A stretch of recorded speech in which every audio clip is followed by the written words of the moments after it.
Anyone else starting to feel a little anxious as the holidays get close? You love the magic, the lights, the cocoa, the matching jammies, but somewhere between the to-do list and the glitter, you start to lose your joy. This episode is your permission slip to do the holidays differently, to design a season that feels good for you. We're going to talk about how to set your holiday goals and then to create the plans to move those along. Let's do this. Hey y'all, I'm Dr. Danielle McHugh. I'm a mom, I'm a professor, and I am a recovering overachiever. Y'all, I love the magic of the season, but I also feel the pressure, the mom guilt, the to-do list, the noise, anyone else. I come into the holiday seasons. We've just celebrated my son's 10th birthday. We got a bouncy house and we had it at our house for 3 days. So we had the party and then we had 2 more days of all of the neighbor kids coming and jumping. And you all, it makes me so happy to be able to do this, but it is also kind of chaos at the end of a month that is a really hard month. So October is just a month where I love all of the October happenings, going to the pumpkin patch, going to the apple orchard, all of that. We're preparing for a birthday, we're preparing for Halloween. And at work, it is just one of my most challenging work months. So just a lot of things happen in higher ed. I say October, November, and then again in April are just banana pants months. What was extra challenging this year is we just had a lot of doctor stuff going on. My daughter was being evaluated for dyslexia. She does have dyslexia. She has a really funky visual dyslexia that we think she probably has visual incongruence, which means that your eyes don't move at the exact same rate. So that was just a lot to juggle, just like all the appointments. But then there was all sorts of emotional muck. She got some other diagnoses as well. We also learned that she has an incredibly high IQ. And, just kind of going through the emotional process of that was a lot. My son, he did decide to do crossing guard, y'all. And so there's just a lot happening. And so we really move into November where what I really need is a deep, deep breath. And I find myself starting to feel really contemplative. Like I want to journal a lot. I want to sit under a blanket and sip hot cocoa and think and read. But, we're really at a time where things kind of just keep cranking. And so I want to just first acknowledge this incredible emotional load that comes with holiday magic. There's so much research and writing out there that talks about the invisible labor of holiday magic really falls on women. That we both get to have the joy of being the magic maker, which is really cool.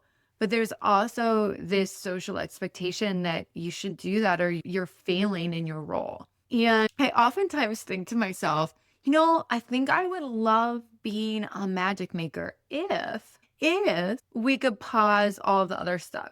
So if I didn't have to do dishes the month of November and December, if I didn't have to do laundry, if I didn't have to prepare meals for everyone, then I could have a lot of fun decorating the house and doing elf things and all of this. But that's also not how life works. And I think that so often we kind of just rush from busy season to busy season. And so I hope that this episode can be your 20 minutes to just pause, to step back, to design a holiday that feels good to you. And I also want to just give you permission that you can make these next couple months what you want them to be. You can ask for help from people to be magic makers. You can also decide to not make magic some of the time. I really do believe that being present and being with each other is one of the most joyful things. And that a lot of times we think that we have to do all of these above and beyond things in order for things to have meaning. And that a lot of times the meaning is being able to be there and in sort of the state that we want to be. So I'm going to walk you really quick through my vision goal setting process. And I'm going to move through this wildly quickly because I want to talk with you about how to take your goals and also put them into action. And so My vision goal setting process is the same one that I'm going to walk you through right now, is what I use in my Plan Goal Plan Your Year course to set your yearly goals. It is the same process that I use to set my yearly goals. And it really is simple and easy to remember step-by-step guide.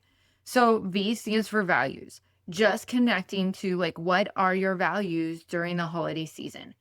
What is it that you or your family actually value at this time of the year?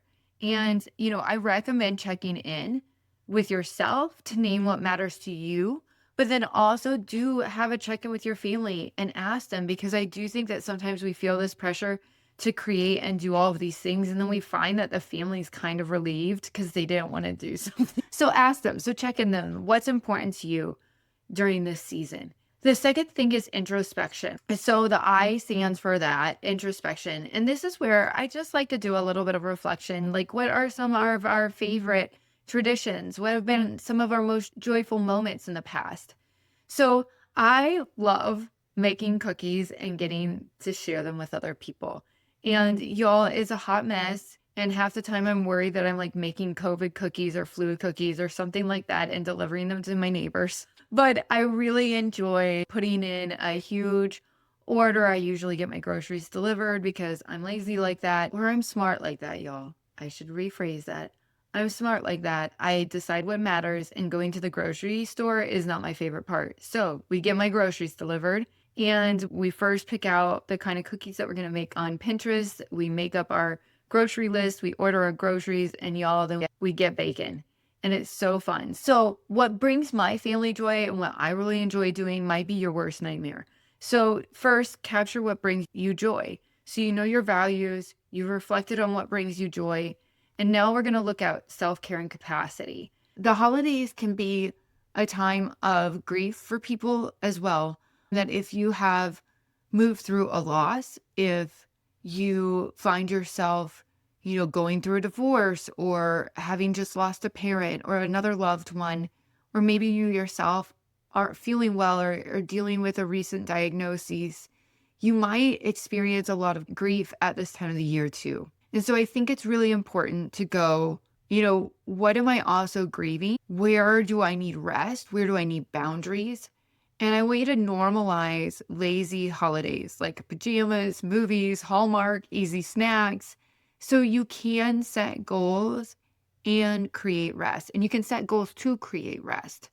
So I really want you to think about, where am I going to need some extra self-care? Where am I going to have capacity and not have capacity during a holiday season? So I really do like to schedule in hot cocoa and movie nights. I am really thoughtful about how many things we say yes to and put on our calendar. And I even do things like, I do a shorter workout the month of December. And so I actually try to work out a little more frequently, but I'm doing a shorter amount of time every day. So we're talking like 15 to 25 minutes, in and out, we're done. So how can I just make some adjustments so that there is space? The second I in vision stands for inventory. And this is where you take an inventory of what's working and what's not. What's already working in your life and what's not working in your life, but also what have you learned from past holidays that you've been through about what works and what doesn't. And I really want you to imagine without expectation. So you could list out all of the possible goals that you could have for this season. You might think about gifts, you might think about service that your family can do, decor things, experiences that you want to have. List out all the things that you could do, but then we're going to narrow those down by setting your one word. I love setting the word of the year. It's a super important practice for me. Consider having one word that will guide your holidays. So choose a word to capture that holiday feeling. Maybe it's calm, maybe it's cozy, maybe it's joy, maybe it's connection. And use that then as a filter to go through your inventory and go, which ones of these things kind of connect the most with the word that you chose. So if you could only do one thing really well during the holiday, what would it be? And then finally, we're going to name it. We're going to name those goals. We're going to write out and post our holiday goals. We're going to share them with each other, share them with our family, and then we're going to add them to our calendar. And then identify also what are the materials, resources that you need to make those goals go. So What I really love about just taking a little bit of time, I hope that even just listening to this podcast episode, you can kind of think through those things and that might even be enough space to do some thinking that you can kind of move along with things if you need to. But, we get these goals set and then we do need to take action. And so I want to talk about some ways that you can use task batching for the holidays to hopefully not only create space for you to put those plans into place, but actually to kind of make them go. So the task batching in a nutshell is just grouping together similar tasks so that your brain doesn't have to keep switching. This can increase your focus, it can reduce your stress, it can also just create kind of a rhythm and a flow to things. So some of my favorite ways to do some task batching around the holidays is one, do your gift shopping all together. So you might dedicate specific days or even have specific themes. So I like to decide once, what are the gifts that we're giving to teachers? And all of the teachers get the same thing. By the way, the Decide Once principle comes from Kendra Adachi, who's the lazy genius, and I find her pretty delightful. So I think that this is a really healthy and helpful principle. So you might decide this is what teachers are getting, this is what all my colleagues are getting. I might just say this year, this is the gift. So my husband and I have been talking, there's this huge candy shop in Minnesota that we sometimes like to go to, and it has some of the weirdest, grossest candies and just fun foods. And we thought that it'd be really fun this year where we just go ahead and everybody's getting some sort of funky gift from this place. So we decide one location, this is where we're doing a majority of our shopping, and we go. We also like to dedicate a specific time to do all of our shopping. I know some people that still do Black Friday. And they say, you know what, on Black Friday, we're going to do all of our holiday shopping. We're going to do it online and we're going to do it in person, and it's going to be done by the end of the day. My husband and I, we don't do Black Friday, but we do have a couple days in November where we spend one day kind of doing family shopping and gift and holiday shopping. And then we spend the other day really setting our goals as a couple. And it's just a nice way to spend time with each other and get some of those tasks done at the same time. The second thing that I recommend batching is meal prep and baking. So like I said, I love having a big cookie baking day. And usually before that, leading up to that, we do sit down, we decide on the cookies, we create all the ingredients, and then we get them delivered to us, and then we have a baking day. And so this is a lovely ritual for us. I love it. I love it. I love it. But you might even consider, like what sort of meal prep or baking do you need to do for this month so that you can have space for other things? Holiday cards. And that's number 3. Holy smoke. Y'all, holiday cards make me twitchy. Every year I mess them up. I try to ritualize this. So I do this on Black Friday. Usually we get family pictures sometime in the fall. We haven't this year, side note. It's kind of a long story. But we do try to go ahead and ritualize this process where on Black Friday, we choose the photos, we put together the address labels and the mailing plan. And usually it then takes me another 2 weeks to get it all together. This is not my forte, you all. One year I sent out cards. I was so proud about them. And it said, love Chris and Haley on them. I had not changed it. So everybody got like cards from Chris and Haley instead of from the McHughes. Another year I sent out everybody's cards and apparently didn't put the right amount of postage on it. So everybody got charged 10 cents for cards. Y'all, it is now just part of the McHugh family ritual for me to create a disaster around our cards. It's kind of disappointing when it works out because every year, I have just really messed them up. But if you have a process for holiday cards that will make my life easier, please tell me. I'm always looking for a way to make that more simple. But we know when we do it every single year, it is a Black Friday project for us. And then 4th, decorating. How do you decorate? Do you have a decorating weekend? Some people have already done it. We tend to do it right after Thanksgiving. So it's like Black Friday weekend that we typically do that.